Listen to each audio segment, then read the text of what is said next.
گناہ کیا ہے؟ گناہ سن کیا ہے؟ اس کے بارے میں لوگوں کے درمیان مختلف تصورات پائے جاتے ہیں۔ مثلاً ایک نظریہ وہ ہے جو فطرت نیچر پر مبنی ہے۔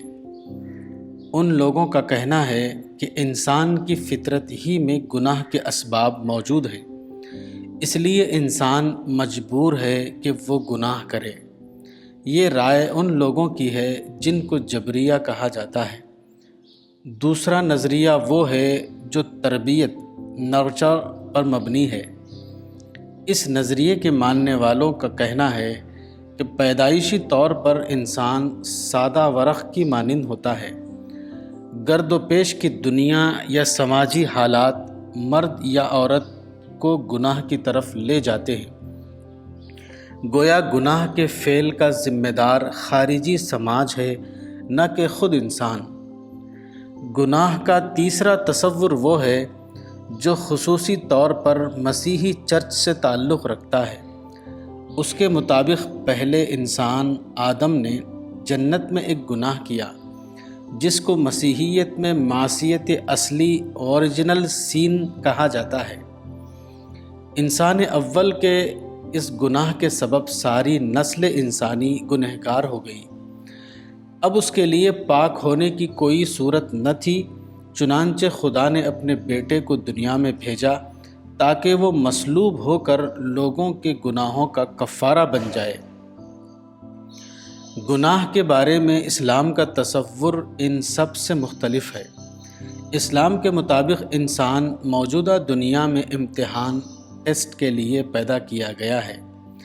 امتحان کی اسی مصلحت کی بنا پر انسان کو قول و عمل کی آزادی دی گئی ہے۔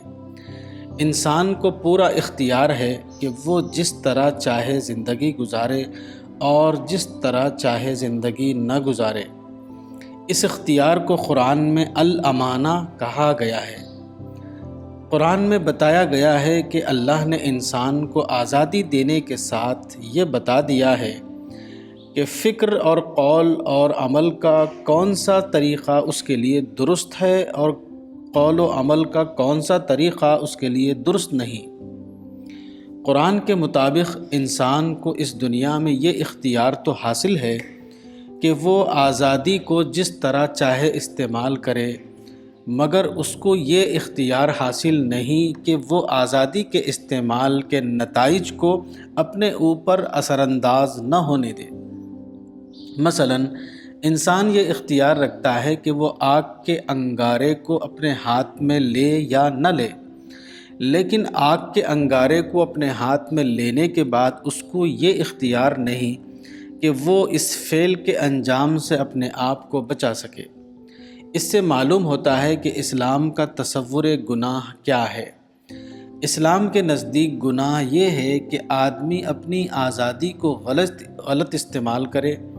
حدیث کے الفاظ میں وہ خدا کی ممنوعہ چراگاہ میں داخل ہو جائے۔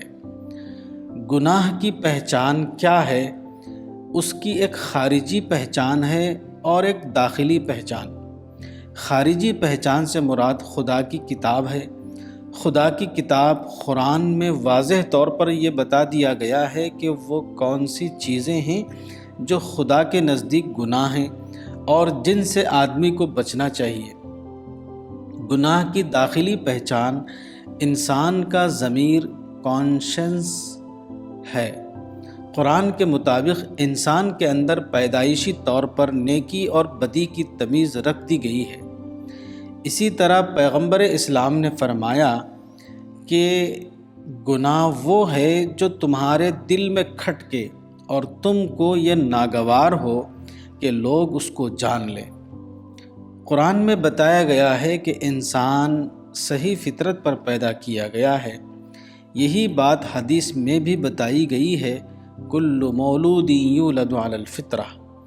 اس سے معلوم ہوتا ہے کہ اسلام کے نزدیک گناہ کرنا انسان کا مقدر نہیں، بلکہ وہ اس کے لیے چوائس کا ایک معاملہ ہے۔